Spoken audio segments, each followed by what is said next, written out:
Welcome back to the Queen of Down Syndrome's channel. On a previous video, you may have watched where I spoke about how she struggles with social anxiety, and that could be in so many forms. I only kind of presented the tip of the iceberg so you kind of have an idea of what she goes through. But with her, the key is about consistency and making her aware. Now, awareness isn't like, oh my goodness, you have a meltdown, be aware. Nah, that's too blunt, not calm or kind.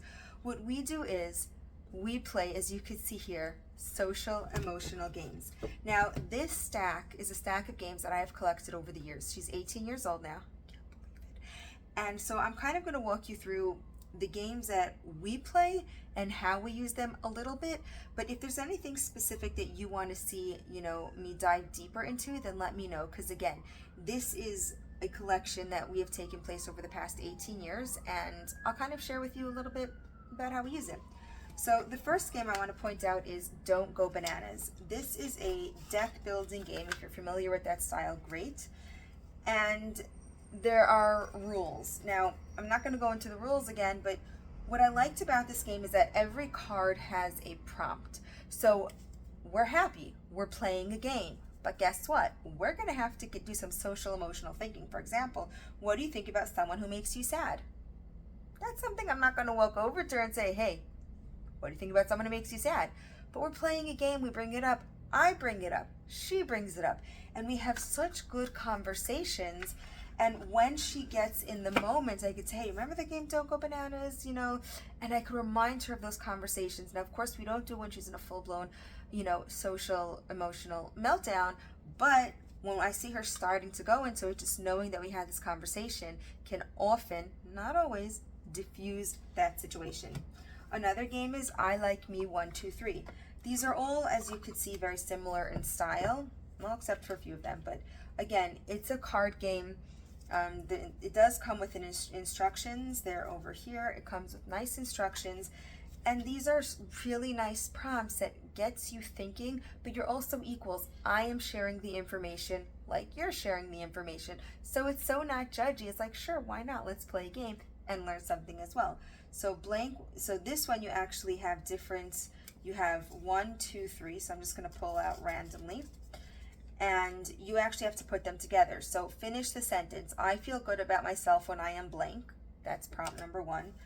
2 is to someone pretending to be covered in itching powder. So guess what? I may start itching as she's putting this together. And number 3, while acting like you're on a roller coaster. So I'm itching, she's screaming, and we're doing the prompt.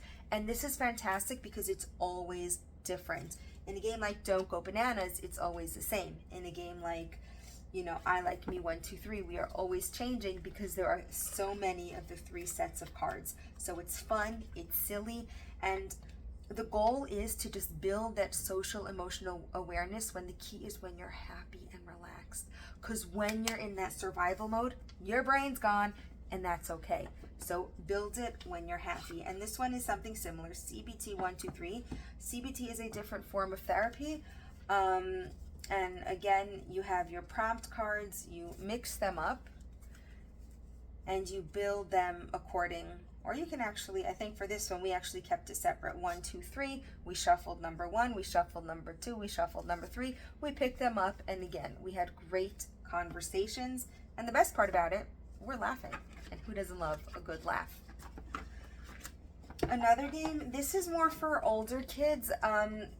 Yeah, it's more for older kids. This is for kids who are journaling. These are prompts.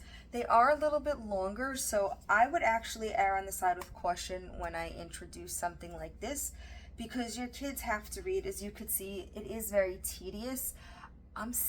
Little secret, the Queen did not like this one so much. This was not one of her favorite games, but I threw it in here in case you have a child who loves writing, who loves creativity.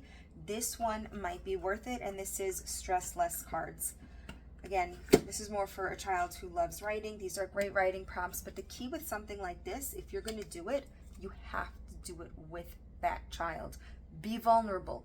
Don't give away your secrets per se. Some things are private, but show them that you're vulnerable. Show them that you have the same struggles. And that's really the key with all these games, is that, you know what, when we parent, when I teach, when we educate, it's always like, oh, how do you feel when you're sad? And then the kid is like, Well, angry or crying, of course, we know how to feel when it's sad, but then it's always like us helping them, them giving to us, them giving to us.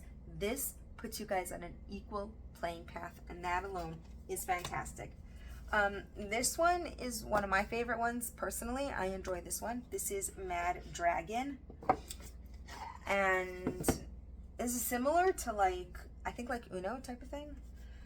And there's really a lot of great prompts in here. Tell me about a time you felt only a little angry. So you know what? You don't have to get into that, oh my gosh, I'm gonna explode my head off. This is like, hey, guess what? I made myself dinner and I was taking out the ketchup bottle and it spilled everywhere and I had to clean it up and my dinner got cold. You know, a little angry, I'm frustrated. It was a terrible situation.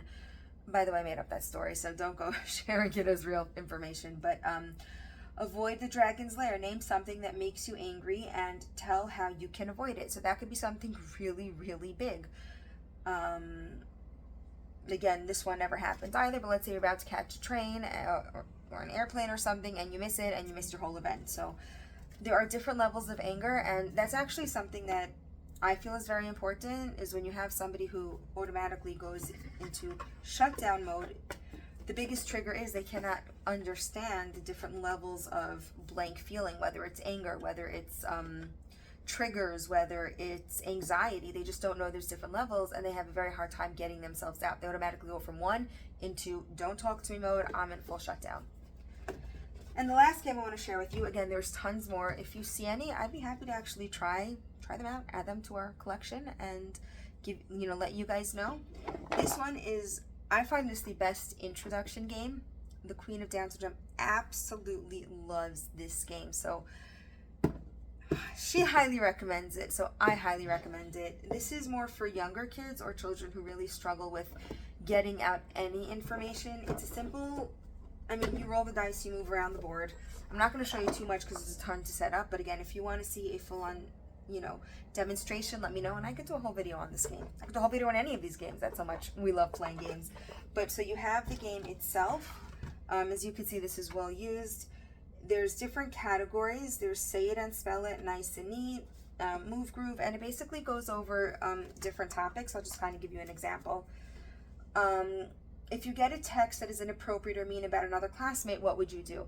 Now, for these, actually, the player whose turn it is obviously has to share. If I'm in a group of 3 or less, then I make us all share because I feel like these situations are super important. So that's one of them, Nice and Neat. Let's go to Say and Spell. Say or write the number to call if there's a fire in your house. So these are like life skills that, especially if you're dealing with an older kid who their classmates have already done these in school, they don't want to it's embarrassing to learn it. So this is a way where you have 3 other classmates, you're all learning together. It's super cool and fun.